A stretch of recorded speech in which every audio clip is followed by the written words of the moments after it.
All right, we have some serious drama in college football. This is not friendly barbs. This is not a cute little rivalry. This is good old-fashioned hate. These two people do not like each other. They do not respect each other. We got Texas A&M and Jimbo Fisher and Nick Saban and the University of Alabama. It is a rivalry now. There is bad blood. Nick Saban running his mouth about A&M paying for players, and Jimbo Fisher nukes Nick Saban from orbit.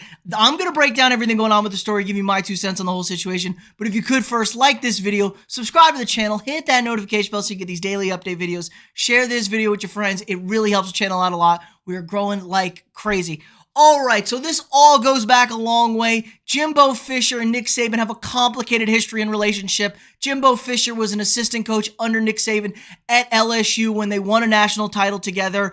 But since then, it's kind of been an icy, frigid relationship. Jimbo famously became the first former assistant to beat Nick Saban when A&M defeated Alabama this past season in College Station. So there's already a little bit of a little bad blood there. Nick Saban does not like getting beat. He has never been beaten by an assistant before this one. He, funnily enough, and eventually lost to Kirby Smart in the SEC title, or in the national title game. So he lost twice last year to former assistants. But this came out with Nick Saban talking to a group of boosters, talking about name, image, and likeness. A&M, the #1 recruiting class this past offseason. Alabama, #2. And Saban was bitching and complaining, saying A&M bought every single player in their recruiting class. Alabama bought nobody. Nick, who the hell are you talking to, dude? You're talking to boosters and donors. You're right. You went 7-5 your first season at Alabama and then happened to have the #1 recruiting class in the country after you were completely embarrassed as the head coach of the Miami Dolphins before that.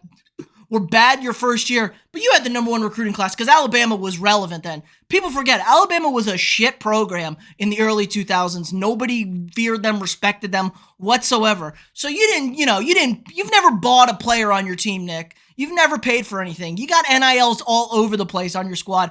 Bryce Young's making $1 million a year, which he should. We're all for. We knew NILs would be a nuclear arms race. And I know my school's got the money to back it up. And Nick is bitching and complaining when he doesn't get his way. He looks like an insane person here talking about, we did it all. We didn't pay for one player. We did it the right way. Insinuating A&M cheated.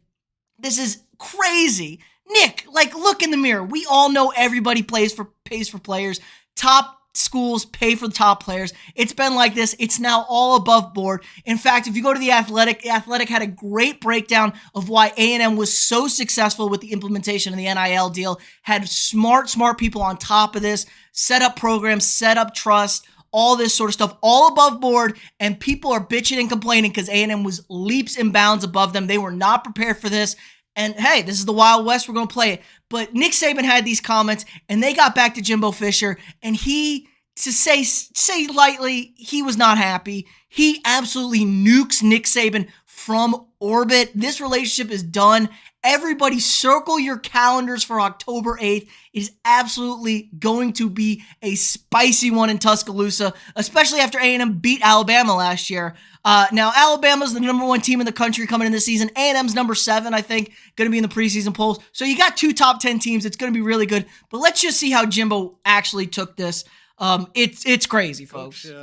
Like to respond to some comments made last night in Alabama? Yes, I would. First of all, I'll say it's a shame that we have to do this. It's really despicable. It's despicable that somebody can say things about somebody and an organization. More importantly, 17-year-old kids.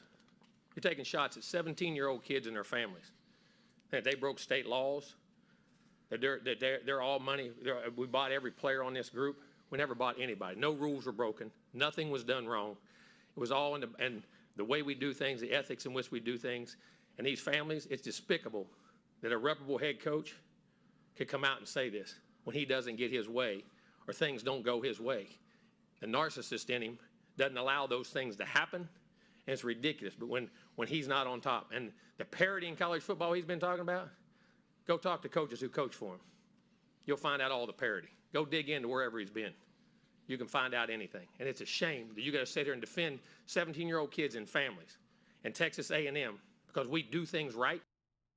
Unbelievable curb stomping Nick Saban, calling him out. He took serious personal offense to this. This is not cute anymore. They hate each other. He would not return Nick Saban's phone calls. They're done, he went on to say. This is awesome, awesome stuff. This is good for college football. This is good for the SEC. He basically called Nick Saban a crybaby because he didn't get his way. And that's real, real tough. But then again, you can talk your shit. I mean, Nick Saban's got the rings to back it up, but Jimbo's got the last volley in the battle with the win last year. So it's going to be exciting to see. Let me know whose side are you on. Is Jimbo Fisher out of line going too personal? I mean, we've never seen college coaches, first of all, Saban alleging stuff publicly like this about another school in your division, and then Jimbo coming up and talking mad shit about Nick Saban the other way. I've never seen this before in college football. There's been a lot of behind the scenes stuff off the record, not necessarily named schools, but hint, hint, hint. This is bad blood. This is real. This is directly at it.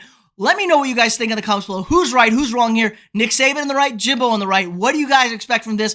Are you excited for this matchup in early October? It should be a blast. There is no love lost between these two schools. Let me know what you think in the comments below. Again, like this video, subscribe to the channel, hit that notification bell, share this video with your friends, and I'll see y'all tomorrow.